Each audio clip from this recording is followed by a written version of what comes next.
রেখেছে আমাদের, তাদের হাতে হিন্দুদের সুরক্ষার দায়িত্ব। বন্ধুগণ, আমরা জানি ইটাহারে অনেক সমস্যার মধ্যে থাকতে হয়, কারণ এখানে রামপন্থী থেকে বাবরপন্থী লোকের সংখ্যা বেশি হয়ে গেছে।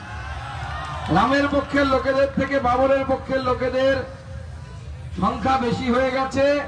চিন্তা নেই, হয়তো 400 বছর 500 বছর হয়তো আমাদেরকে লড়াই করতে হয়েছে, কিন্তু শেষ পর্যন্ত সত্যের জয় হয়। অযোধ্যাতে রাম মন্দিরই আছে, বাবরি মসজিদ কিন্তু আর নেই, মাটিতে মিশে গেছে। তাই অযোধ্যাতে রাম মন্দির আছে, আগামী দিনেও থাকবে, অতীতেও ছিল। এই মন্ত্র রাম মন্দিরের মতো প্রত্যেকটি মন্দির আমাদেরকে রক্ষা করতে হবে। আমাদের সামনে অনেক বিপদ, অনেক চ্যালেঞ্জ। প্রশাসন আমাদের সাথে নেই, হিন্দুদের সাথে নেই। ইটাহারে প্রশাসন হিন্দুদের কথা শোনে না। আপনাদের এখানে অনেক সমস্যার মধ্যে পড়তে হয়, কিন্তু সব সমস্যার সমাধান একটাই, সেটা হচ্ছে সব হিন্দু একসাথে জয় শ্রীরামের ধ্বনি দিয়ে যদি এগিয়ে আসি, তাহলে কোনো সমস্যাই থাকবে।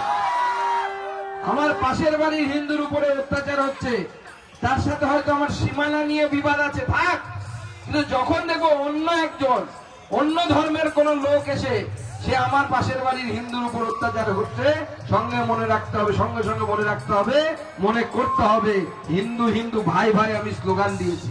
তো স্লোগান দেওয়ার জন্য শুধু হিন্দু হিন্দু ভাই ভাই নয়, এক হিন্দুর বিপদে 5 হিন্দু একসাথে এগিয়ে যাবে, লাঠি নিয়ে প্রয়োজনে এগিয়ে যাবে, তখনই হিন্দু হিন্দু ভাই ভাই হওয়া আমাদের স্লোগান সম্পূর্ণ।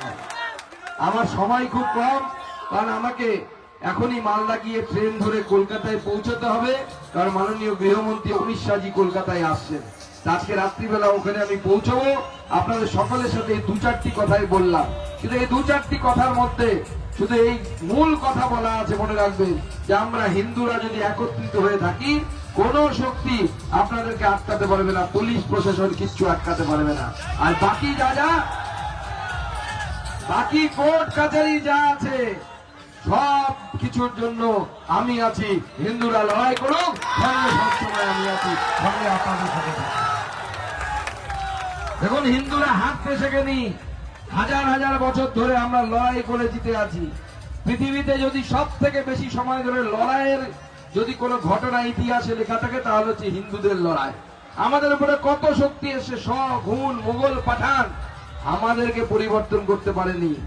আমাদের কিন্তু পূর্বপুরুষরাও লড়াই করেছিল, আমরাও লড়াই করছি। আগামী দিনে আমাদের যারা ছোট ছোট বাচ্চা, যারা মাথায় গেরুয়া তিলক লাগিয়ে মাথায় গেরুয়া ফেটি বেঁধে জয় শ্রীরাম বলছে, তারাও হিন্দু ধর্ম সংস্কৃতি রক্ষার জন্য লড়াই করবে। কি করবে? তো করবে, তো করবে, তো তাহলে আমার সাথে একসাথে বলুন, ভারত মাতা কি জয় শ্রীরাম, জয় শ্রীরাম, জয় শ্রীরাম। সনাতন হিন্দু ধর্ম কি, সনাতন হিন্দু ধর্ম কি, জয় শ্রীরাম। সবাইকে নমস্কার, রামনবমীর শুভেচ্ছা, ভালো থাকবেন, ধন্যবাদ। অসংখ্য ধন্যবাদ সম্মানীয় সাংসদ মহাশয়কে। আমি শ্রী নিমাই চন্দ্র মন্ডল মহাশয়কে মঞ্চে আসবার জন্য অনুরোধ করছি।